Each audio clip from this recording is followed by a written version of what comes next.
اعلیٰ تیرا، کبھی محروم نہیں مانگنے والا تیرا۔ ہے عجب ذات تیری بحر حقیقت پیارے، ہے تیری ذات عجب بحر حقیقت پیارے، کسی تیراک نے پایا نہ کنارہ تیرا۔ ہے تیری ذات عجب بحر حقیقت پیارے، کسی تیراک نے پایا نہ کنارہ تیرا۔ تیری زمین تیرا آستان ہے خواجہ، تیری زمین تیرا آستان ہے خواجہ، اسی لیے یہ بھارت مہان ہے خواجہ۔ تیری زمین تیرا آستان ہے خواجہ، اسی لیے یہ بھارت مہان ہے خواجہ۔ بس ایک قطرے کے مانند ہے انا ساگر، بس ایک قطرے کے مانند ہے انا ساگر، تیرے کاسے میں پورا ہندوستان ہے خواجہ۔ اجمیری سرکار یہ میرے داتا ہی کچھ ایسے ہیں، اجمیری سرکار یہ میرے داتا ہی کچھ ایسے ہیں، سب کے دل پر کریں حکومت راجہ ہی کچھ ایسے ہیں۔ ہندو مسلم سکھ عیسائی سبھی در پر آتے ہیں، ہندو مسلم سکھ عیسائی سبھی در پر آتے ہیں، سب کی جھولی بھرتے ہیں یہ داتا ہی کچھ ایسے ہیں۔ عزیزان گرامی، میں نے خطبہ مسنونہ کے بعد قرآن مجید فرقان حمید کی ایک بہت ہی مشہور و معروف آیت مقدسہ کی تلاوت کا شرف حاصل کیا ہے۔ اسی کے تعلق سے تھوڑی دیر عرض و معروض کا سلسلہ جاری رکھوں گا، لیکن قبل اس کے کہ ہماری اور آپ کی گفتگو کا آغاز ہو، آئیے ہم اور آپ مل کر کے عشق و محبت کی تمام تر توانائیاں سمیٹ کر نہایت ہی ادب و احترام کے ساتھ ساری کائنات کے مرکز عقیدت احمد مجتبیٰ روحی فدا و محمد مصطفیٰ صلی اللہ تعالیٰ علیہ وسلم کی بارگاہ بے کس پناہ میں بآواز بلند درود و سلام کی ڈالی نچھاور کریں اور پڑھیں۔ اللہم صلی علی سیدنا محمد کرم منبع العلم والحلم والحکم وآلہ وصحبہ بارک وسلم، صلاۃ و سلام علیک دائما یا رسول اللہ صلی اللہ تعالیٰ علیہ وسلم۔ جو شے تیری نگاہ سے گزرے درود پڑھ، جو شے تیری نگاہ سے گزرے درود پڑھ، ہر جز و کل ہے مظہر انوار مصطفیٰ۔ ایک بار اور پڑھ لیجیے، اللہم صلی علی سیدنا مولانا محمد صلی اللہ علیہ وسلم۔ طاق عدد پورا کرنے کے لیے ایک بار اور پڑھ لیجیے، اللہم صلی علی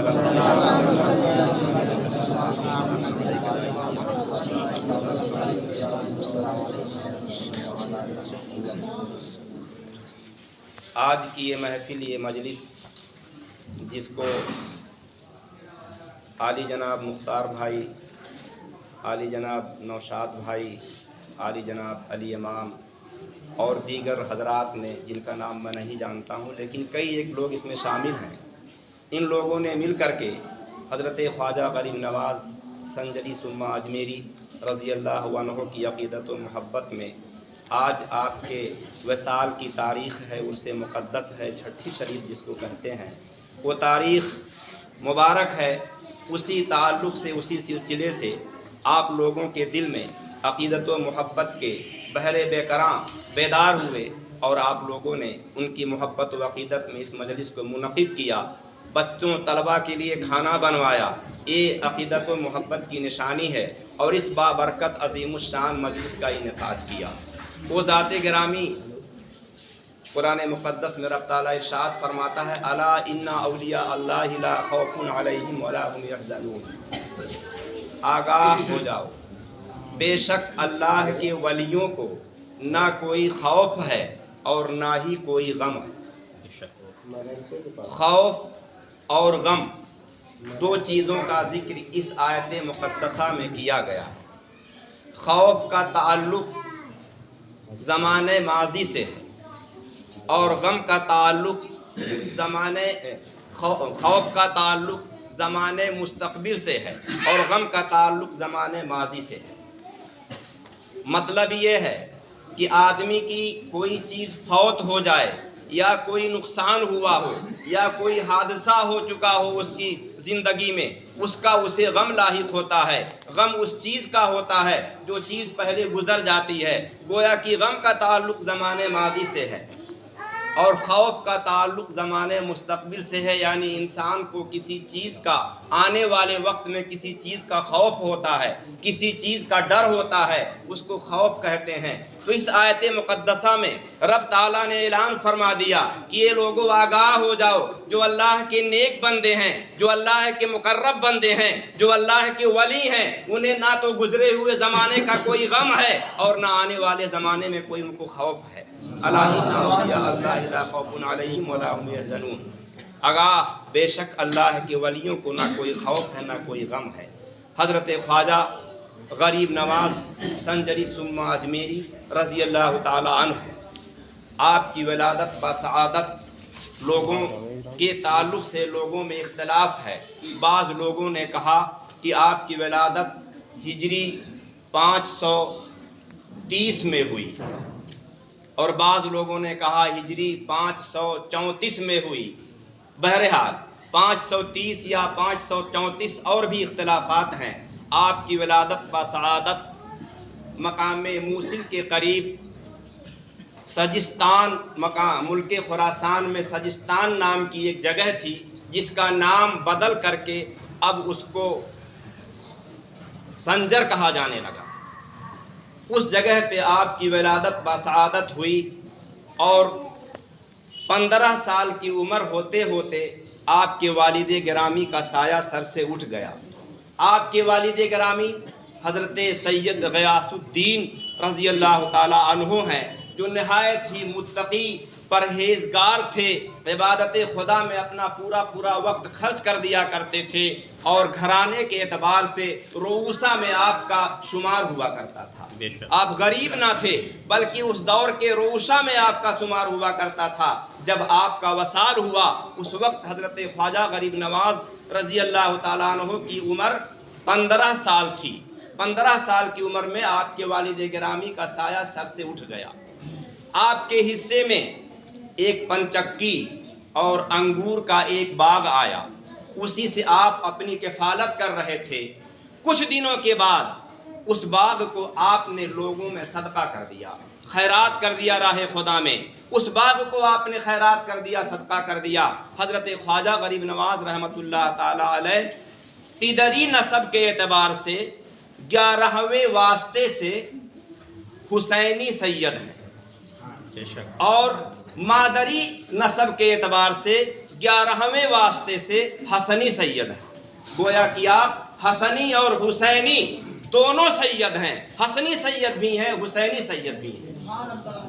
حضرت خواجہ غریب نواز رحمۃ اللہ تعالی علیہ کی وہ ذات مقدس ہے کہ جب آپ نے اپنے پیر و مرشد حضرت خواجہ عثمان ہارونی رضی اللہ تعالیٰ عنہ کی بارگاہ میں بیعت کا شرف حاصل کیا، آپ بیعت ہوئے تو حضرت خواجہ عثمان ہارونی کو آپ سے ایسی عقیدت ہوئی، ایسی محبت ہوئی، ایسا لگا ہوا کہ آپ کی جدائی برداشت نہ کر سکتے تھے۔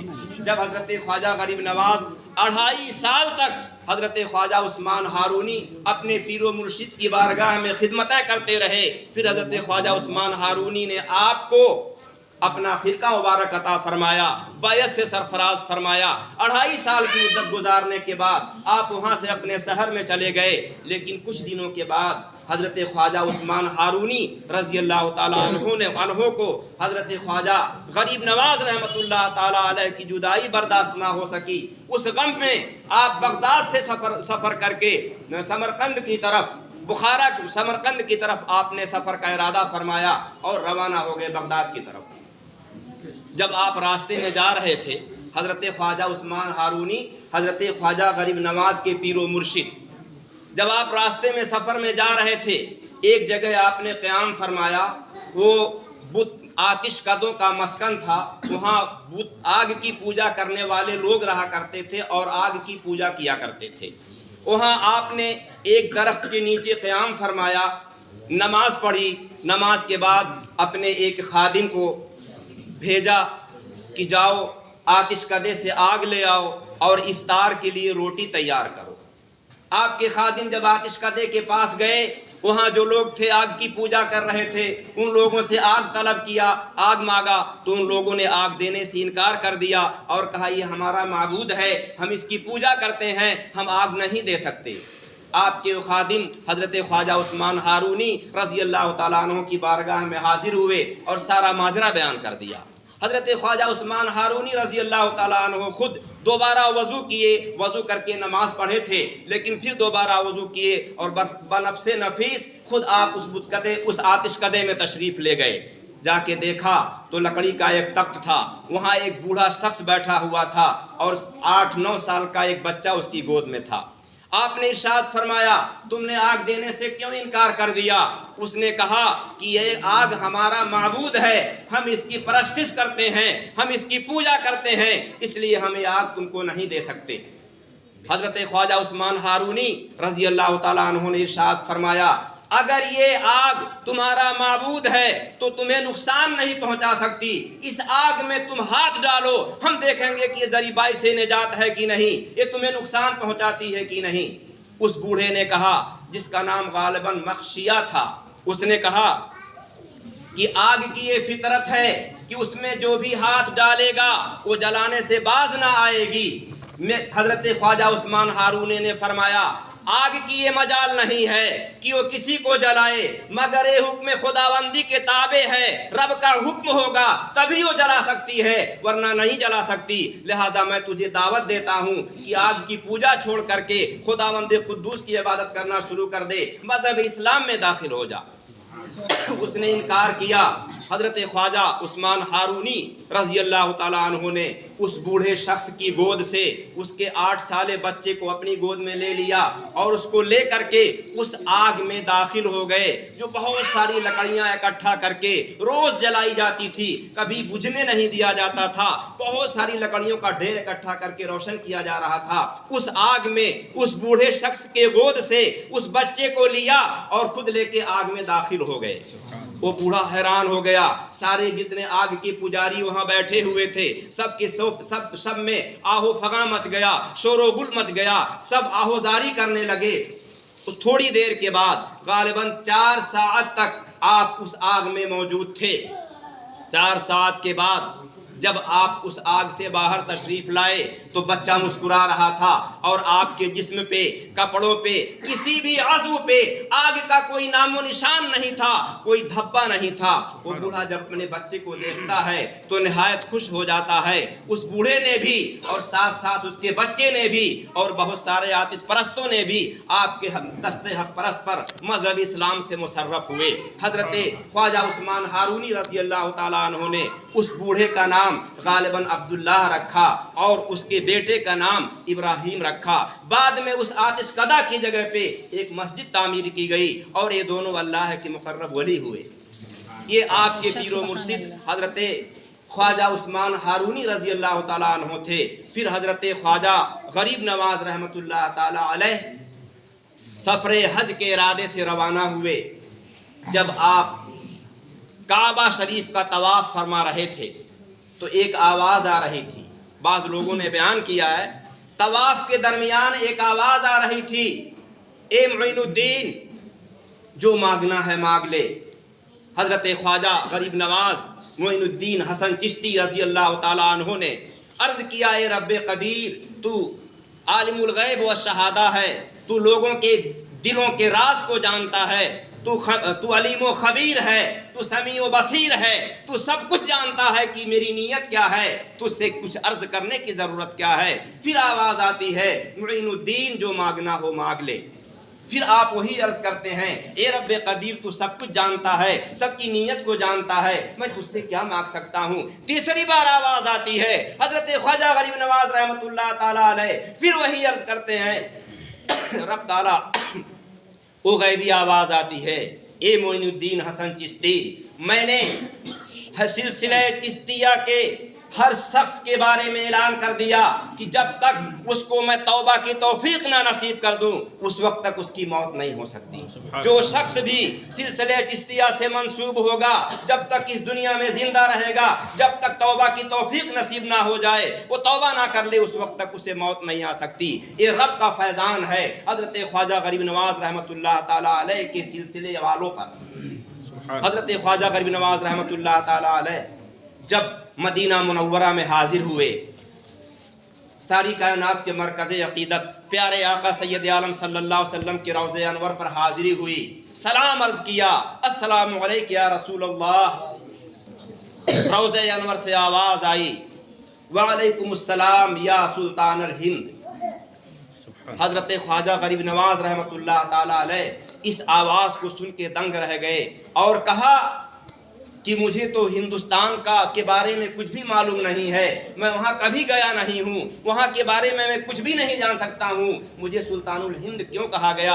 آپ کے پیر و مرشد حضرت خواجہ عثمان ہارونی نے فرمایا، اے معین الدین، تیری ڈیوٹی ہندوستان میں لگ چکی ہے، تو ہندوستان جائے گا، وہاں تبلیغ اسلام کرے گا، مذہب اسلام کی اشاعت کرے گا، دین اسلام کو پھیلائے گا، تیری ڈیوٹی ہندوستان میں لگ چکی ہے۔ حضرت خواجہ معین الدین حسن چشتی رحمۃ اللہ تعالیٰ علیہ جب آرام فرمانے لگے، نیند کے عالم میں پیارے آقا سید عالم صلی اللہ علیہ وسلم تشریف لائے اور ہندوستان کا سارا نقشہ اور آنے کا راستہ، سارا نقشہ آپ کے سامنے رکھ دیا، کس طرح سے جانا ہے، ایسے ایسے جانا ہے۔ چنانچہ آپ وہاں سے پھر سفر کر کے سرزمین ہندوستان پر آئے۔ آپ آتے ہوئے موصل اور لاہور، ان تمام راستوں سے آپ کا گزر ہو رہا تھا۔ لاہور کی سرزمین پہ پہنچے تو وہاں حضرت داتا ہجویری رحمۃ اللہ تعالیٰ علیہ کی مزار مقدس پہ 40 دن تک آپ نے چلہ کیا، مراقبہ کیا، بارگاہ رب میں عبادت و ریاضت کی، اور 40 دن کے بعد پھر وہاں سے روانہ ہوئے۔ بعض روایتوں میں ہے کہ حضرت سیدنا غوث اعظم رضی اللہ تعالیٰ عنہ سے بھی آپ کی ملاقات ہوئی بغداد میں، ہجری 550 میں سیدنا غوث اعظم رضی اللہ تعالیٰ عنہ سے حضرت خواجہ غریب نواز رحمۃ اللہ تعالیٰ علیہ کی ملاقات ہوئی۔ پھر حضرت خواجہ غریب نواز رحمۃ اللہ تعالیٰ علیہ، آپ کو غریب نواز کہا جانے لگا، آپ غریب نواز ہیں۔ غریب نوازی کے تعلق سے ایک چھوٹا سا واقعہ بڑا مشہور ہے کہ آپ بچپن میں عید کا موقع تھا، عمدہ کپڑے، چونکہ رئیس خاندان کے تھے، عمدہ کپڑے پہن کر کے عیدگاہ کی جانب تشریف لے جا رہے تھے۔ راستے میں ایک بچہ تھا جو اندھا تھا اور پھٹے پرانے کپڑے پہنے ہوئے تھا۔ حضرت خواجہ غریب نواز رحمۃ اللہ تعالیٰ علیہ کی نظر جب اس پھٹے پرانے کپڑے والے بچے پہ پڑتی ہے تو آپ تڑپ جاتے ہیں، اس کے قریب جاتے ہیں اور اپنا قیمتی پوشاک اپنے بدن سے اتار کر کے اس بچے کو جو پھٹا پرانا کپڑا پہنا ہوا تھا اس کو پہنا دیتے ہیں اور اس کے پھٹے پرانے کپڑے کو خود پہن لیتے ہیں۔ یہ آپ کی غریب نوازی تھی۔ حضرت خواجہ غریب نواز رحمۃ اللہ رضی اللہ تعالیٰ عنہ بچپن ہی میں آپ کی غریب نوازی کا یہ عالم تھا۔ وہ حضرت خواجہ غریب نواز رضی اللہ تعالیٰ عنہ سفر ہندوستان آپ نے فرمایا، چونکہ آپ کو بارگاہ نبی صلی اللہ علیہ وسلم سے پیغام ملا تھا کہ تم ہندوستان کے سلطان ہوگے، وہاں کے بادشاہ ہوگے، آپ کو پیغام مل چکا تھا۔ جب آپ دلی کی سرزمین پہ پہنچے تو وہاں کے راجاؤں نے دیکھا کہ چند فقراء ہیں اور ایک فقیروں کی ایک جماعت ہے، ایک ٹولی ہے جو نئے لوگ ہیں، ان کا چال چلن، رہن سہن، لباس اور وضاقتہ، چہرہ، ساری چیزیں ان لوگوں سے الگ ہیں۔ تو لوگوں نے راجا کی بارگاہ میں خبر کیا کہ عالی جا کچھ لوگ آئے ہوئے ہیں، وہ ہمارے دیش کے نہیں معلوم ہو رہے ہیں، ان کا لباس ہم سے الگ ہے، ان کا چہرہ ہم سے الگ ہے، ان کی گفتار رفتار گفتگو ساری چیزیں ہم سے الگ ہیں، وہ کیا کرنے کے لیے آئے ہیں، ان کا کیا مقصد ہے معلوم نہیں ہو رہا ہے۔ راجا نے بلوایا اور پوچھا کہ تم لوگ یہاں کس لیے آئے ہو، کہاں سے آئے ہو، کون لوگ ہو؟ تو آپ نے فرمایا کہ ہم ہندوستان میں مذہب اسلام کی تبلیغ کے لیے آئے ہیں، دین اسلام کی اشاعت کے لیے آئے ہیں اور ہم ہندوستان کا نقشہ بدلیں گے۔ راجا نے کہا تمہارے پاس کتنے ہتھیار ہیں، کتنے اسلحے ہیں، کتنی سواریاں ہیں، کتنی فوج ہے، کتنے سپہ سالار ہیں؟ حضرت خواجہ غریب نواز رضی اللہ تعالیٰ عنہ نے ارشاد فرمایا میرے پاس کوئی اسلحہ نہیں ہے، میرے پاس کوئی بندوق نہیں ہے، میرے پاس کوئی سواری نہیں ہے، میرے پاس کوئی فوج نہیں ہے۔ راجا نے ہنس کے کہا جب بڑے بڑے لوگ آئے، سپہ سالار آئے، فوج بڑی بڑی لے کر کے آئے، بڑے بڑے اسلحے لے کر کے آئے، بندوقیں لے کر کے آئے اور کچھ بھی نہیں کر سکے، تم چند آدمیوں کی جماعت، فقیروں کی جماعت لے کر کے آئے ہو، ہندوستان پر قبضہ کرنے کے لیے کہہ رہے ہو، وہ لوگ تو کچھ بھی نہیں کر سکے، تم کیا کر سکتے ہو؟ حضرت خواجہ غریب نواز رحمۃ اللہ تعالیٰ علیہ نے فرمایا اگرچہ میرے پاس فوج نہیں ہے، میرے پاس اسلحے نہیں ہیں، میرے پاس سواریاں نہیں ہیں، لیکن میرے لیے رب کا سہارا ہے، نبی کریم کی رحمت، نظر کی رحمت کا آسرا ہے، نظر رحمت کا آسرا ہے، نبی کریم کے حکم کے مطابق میں آیا ہوں، نہ طاعت پر، نہ تقوی پر، نہ زہد و اتقا پر ہے، ہمارا ناز جو کچھ ہے محمد مصطفیٰ پر ہے۔ عزیزان گرامی، حضرت خواجہ غریب نواز رضی اللہ تعالی عنہ مقام اجمیر میں آپ پہنچے اور وہاں سے اجمیر شہر سے باہر ایک مقام پہ آپ نے قیام فرمایا۔ اس وقت راجا کے کچھ سپاہی وہاں پہنچے اور کہا کہ اس جگہ پہ ہمارے راجا کے اونٹ باندھے جاتے ہیں، آپ یہاں سے ہٹ جائیے۔ حضرت خواجہ غریب نواز، یہ واقعہ بڑا مشہور ہے، قوالیوں میں بھی لوگوں نے گایا ہے، طرح طرح سے لوگ بیان کرتے ہیں۔ حضرت خواجہ غریب نواز رحمۃ اللہ تعالیٰ علیہ وہاں سے ہٹ گئے، ان لوگوں نے اپنے اونٹ کو باندھا، اونٹ بیٹھے، لیکن بیٹھے تو پھر اٹھ نہیں سکے، اٹھنے کا نام نہیں لے رہے تھے۔ حضرت خواجہ غریب نواز رحمۃ اللہ رضی اللہ تعالیٰ عنہ کے حکم سے پھر وہ اونٹ وہاں سے اٹھے۔ انا ساگر کے تعلق سے پانی لینے کے لیے آپ نے اپنے ایک خادم کو بھیجا، ان لوگوں نے پہرا لگا دیا تھا کہ سب کو پانی دینا ہے، لیکن آنے والے ان لوگوں کو، ان فقیروں کو کوئی پانی نہیں دے گا۔ پھر آپ نے اپنا ایک کاسا، خالی کاسا دے کر کے بھیجا اور وہ خادم کاسا تالاب کی انا ساگر کی طرف کیا، کاسے کا سارا پانی، تالاب کا سارا پانی آپ کے چھوٹے سے کاسے میں سما گیا، سارا تالاب سوکھ گیا۔ اجمیر شہر میں آہو فغاں مچ گیا، شور و گل مچ گیا، ہاہاکار مچ گیا، پانی کا ایک قطرہ بھی نہیں ہے، انا ساگر بالکل سوکھ چکا ہے۔ حضرت خواجہ غریب نواز رحمۃ اللہ تعالیٰ علیہ کی بارگاہ میں راجا نے اپنے سپاہیوں کو بھیجا، آیا آپ نے بیٹھنے کے لیے کہا، متعدد سپاہیوں کو بھیجا، جب یہ واپس نہ گئے تو خود راجا، اس وقت پرتھوی راج چوہان پتھورا وہاں کا راجا تھا، اس نے خود بارگاہ خواجہ میں حاضری دی، تو آپ نے اس سے بھی بیٹھنے کے لیے کہا، لیکن جب آپ نے کہا اے راجا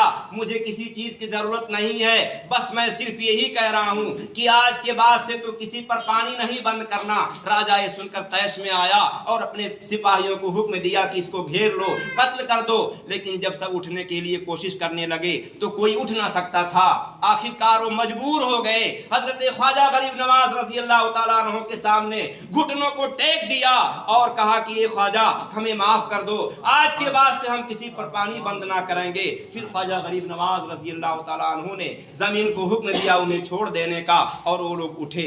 اس طرح سے آپ کے مقابلے کے لیے پرتھوی راج چوہان راجا پتھورا نے بڑے بڑے جادوگروں، سمجھا یہ جادوگر ہیں، ان کی کوئی کرامت نہیں بلکہ یہ جادو سے سارا کھیل کر رہے ہیں، بڑے بڑے جادوگروں کو اس نے بلایا، جس میں جوگی جے پال کا نام سر فہرست آتا ہے، سب سے بڑا جادوگر تھا۔ اس نے اپنی ساری طاقتیں صرف کر لی مقابلے کے لیے، لیکن حضرت خواجہ غریب نواز رحمۃ اللہ تعالیٰ علیہ نے ایک دائرہ کھینچ دیا تھا، ان تمام جادوگروں کے بڑے بڑے جادو ناکام ہو گئے، ساری کوششیں کر لیے، تھک ہار گئے۔